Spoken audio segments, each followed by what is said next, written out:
We are now talking about what is happening here next week.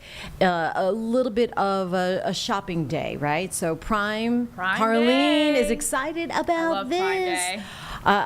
I didn't realize Prime Day is coming up next week, and so that is big news here for shoppers, right? It's very exciting. It's just one of those days. I do look forward to Prime Day. I load up on all my essentials. Oh, and that's all of good the idea. I mean, I things. definitely take a look because it's July. It starts July 8th. I think it goes to the 11th 11th, now. yes. So a time certainly exciting for online shoppers, but you know what that means. It's also an exciting time for fraudulent retailers.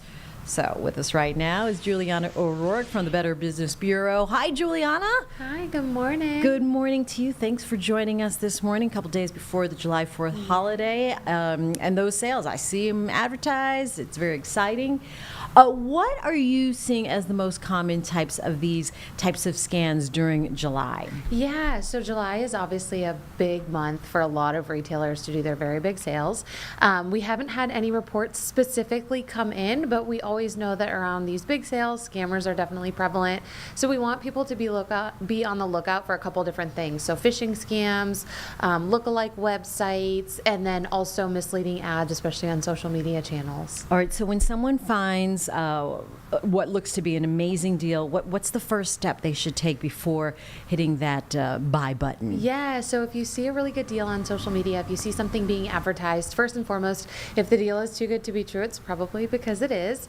Most of the time, you're not going to find a really popular product or, an expensive product that you find on most websites. You're not going to find it for, 50, 60, 70% cheaper on another website. But when you're seeing these ads on social media, there's a few things you want to be looking for. Specifically, are there spelling errors? Are there grammatical errors? Before you click on anything, you can actually hover over the ad to see where that link is going to take you. What does that URL look like? Also, is it a secure URL? Is it an HTTPS? Does it make sense based on the business, right? So depending on the name of the company, is it going to be, WCNC.com, or is it going to be a whole bunch of random letters and numbers? Those are going to be some telltale signs that they're probably not legitimate. Or if you go to the website and you do order something, it may not be as great as what you're hoping it will be if you do end up actually getting a product. All right. Yeah, I mean, phishing scams also increase. That's a risk here as well. What are some of the examples that people need to look out for, maybe suspicious messages out there? Yeah, so anytime you get an unsolicited text message, email, you kind of want to be really careful with those. So you want to make sure if there's a link, don't click on it, or again, hover over it to see where it's actually taking you. If you know these big sales are coming up and there's specific things like Carlene mentioned, she puts a lot of her essentials in her cart on Amazon.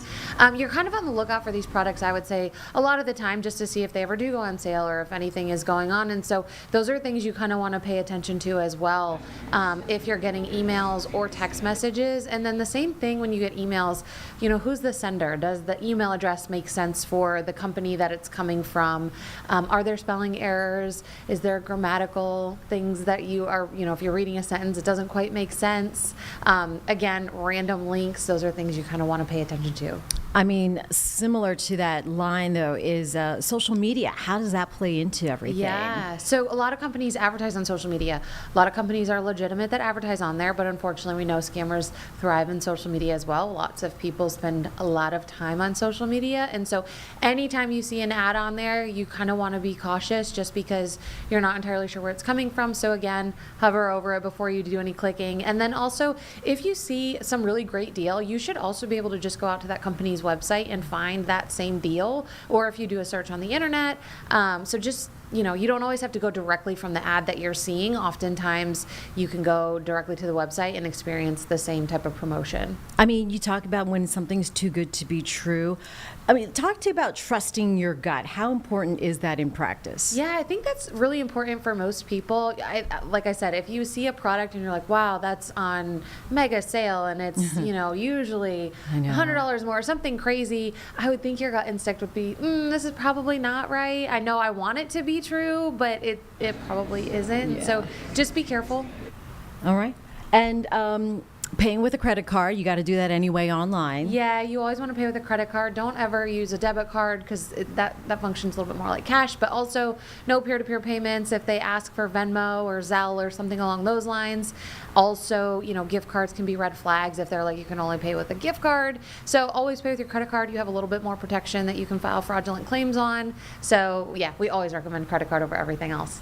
And that definitely helps if you already bought the item and you feel like, oh, I got scammed, right? Yeah. Good for credit card purchases.